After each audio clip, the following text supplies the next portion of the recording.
valmistasin eile oma raamatu jaoks lambaliha-salatit baklažaaniga. Ja sellest mul jäigi järgi natukene lambaliha, ahjulammast, mille ma kasutan siis täna ära.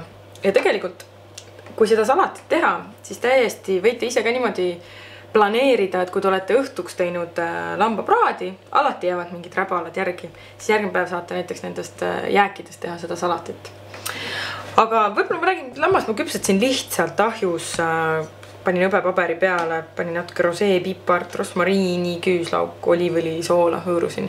Lihtsalt hästi naturaalselt küpsetasin. Aga meie alustame praegult baklažaanist. Baklažaan tuleks ära grillida.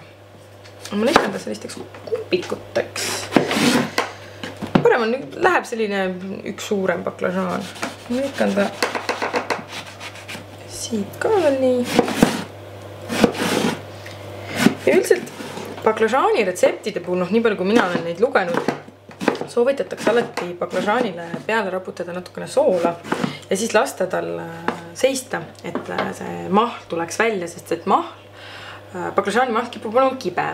Aga nii palju kui mina olen teinud tänapäeval baklažaani, siis mul ei ole kordagi baklažaan kibe olnud, nii et mina seda trikki ei kasuta, et ma teeksin soolaga üle. Mul on palju küsitud seda, et kas mina ka teen nii, aga ei. Minul tõesti kodus on natukene kehvem oliivõli ja parem oliivõli. Paremat ma siis kasutan salatite jaoks, mida ma siia ei kuumuta.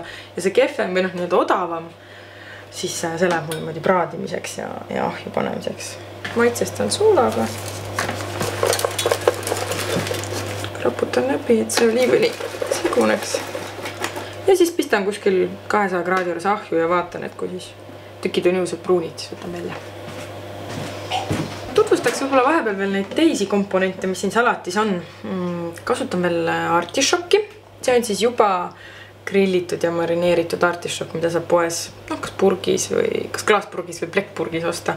Ma soovitan alati võtta õlis artišokke, mitte soolvees. Soolvees kipuvad hästi äädikased olema ja maitsetud. Et pigem siis õlikastmes. Siis lähevad siia sisse veel pistaatsiapähklid. Need on juba soolatud ja röstitud. Ma siis puhastan ära. Lammas oli, sellest ma juba rääkisin. Ja siis tuleb veel peale selline roheline kaste, mis on, ta on nii-öelda nagu vale majoneesi nime all mul. Majoneesi tegemine on päris keerukas, selleks on vaja väga värskeid mune ja väga sellist tundellist mikserdamist või blenderdamist, et see üldiselt läheb väga tihti aia taha. Et see on selline turvalisem variant, kuidas teha a la majoneesi. Et ma teen siis selle hapukoorega, ma panen siia oliivõli, küüslauku, ürte ja sidrunit. Esiteks teeme siis valmis kastmed, baklažaanidega läheb natukene aega ja kaste on vaja kõik ära blenderdada. Aga ma panen praegult lisan komponendid ja kõik siia ühte kokku ja siis blenderdan kõik koos ära. Siia läheb küüslauku. Küüslauku väiksemaks. Siin on ka täiesti tegelikult tunda asi, et kui vänged, kui küüslaugust kastet te soovite. Samamoodi jälle käepäraseid ürte. Mis mul siin on siin laua peal on praegu. Mul on ju basiilikut paneme. Siis lambaga sobib väga hästi münt. Münti ka natukene, aga mündiga muidugi ei tasu nagu liialdada. Nad on päris vänge. Panen oliivõli. See teeb ta selliseks hästi kreemiaks. Natukene paneme soola. Ja siis veel sidrunit. Et kui vahukoorega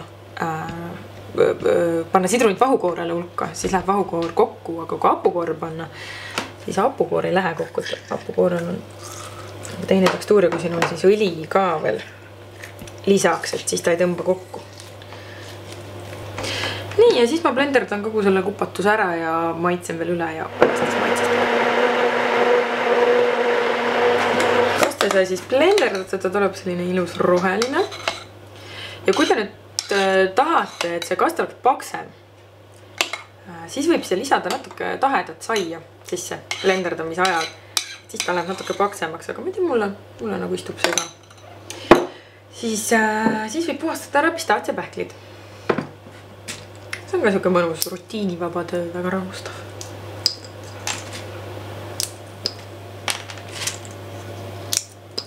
Umbes niimoodi biotäis pistaatsiaid läheb selle salati tarvis. Siis ma natukene soojendaksin seda praadi ka, tegelikult selle võib teha kas, võib ka külma lambaga teha, aga ma laseks natukene ta soojaks, et lambal tihtipeale see rasv, kui ta hangub ära ja on külm, et ta ei ole väga maitsev. Et ma panen ahju, võtan koos baklažaanidega välja. Ilus säri. Panen siia. See on teil ilusti näha.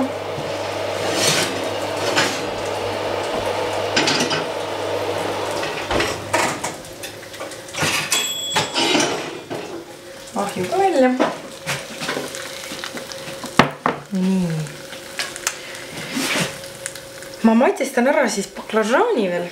Ma paneksin siia hakitud koriandrit natukene ja siis siia lähevad veel need pistaatsia-pähklid. Selleks ma tõstan natuke endale ruumi siia. Siis ma kannan siia hulka ka veel need pistaatsia-pähklid.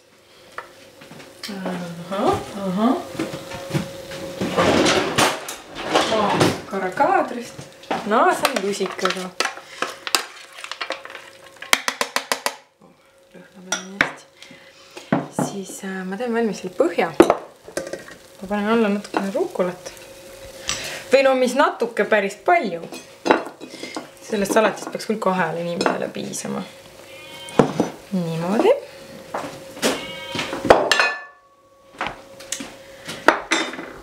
Siis kallame siia baklažaanid. Ja need pistaatsid on ise ka natuke soolased. Et selles mõttes tasub jälle ette vaadata, kui oleme selle baklažaani soolamisega.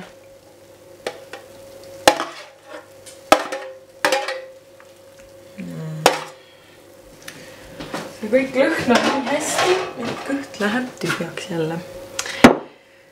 Ja siis võtame ette selle sariseva prae.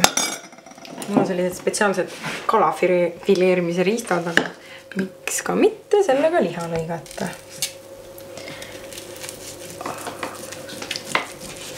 Ikka on sellised õhemad viilud.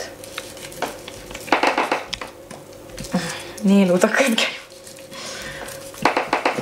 Ja mina olen siin kasutanud hästi head on need mahe tallelihad, mida poest saab vaakumpakendites osta, et nad ei ole lihaletis lahtiselt, aga on siis seal letis, kus on pakendatud lihad võrratult head.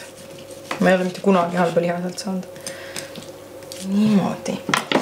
Ja ma panen siia alla veel mõned artišokid. Artišok ja lammas lähevad võrratult hästi kokku. Ma ükskord Itaalias kuskil täiesti suva mägi linnakeses peatusime restoranis. Tundus täiesti selline, nagu ikka need Itaalia restoranid nagu jutumärkides suva urkad. Aga tavaliselt nendest saab kõige paremat süüa. Siis meile pakuti seal lammast ja artišokki koos, nagu eelroog oli sidruniga marineeritud, see oli täiesti võrratu. Et sealt mul ühesõnaga jäigi nagu see kripeldama nii liha peale. Ja nagu ikka minu toidud väga vabas vormis, ei pea nagu inimene stressama, et lihatükid ei ole ühesuurused või midagi on viltu. Kõik peabki täpselt nii olema. Nii, ma lendan veel oliive. Sellise salati puhul sobivad väga hästi kalamata oliivid. Sellised kreekapärased oliivid. Üldse see salat on pisut kreekapärane. Ja siis peale see võrratu kaste.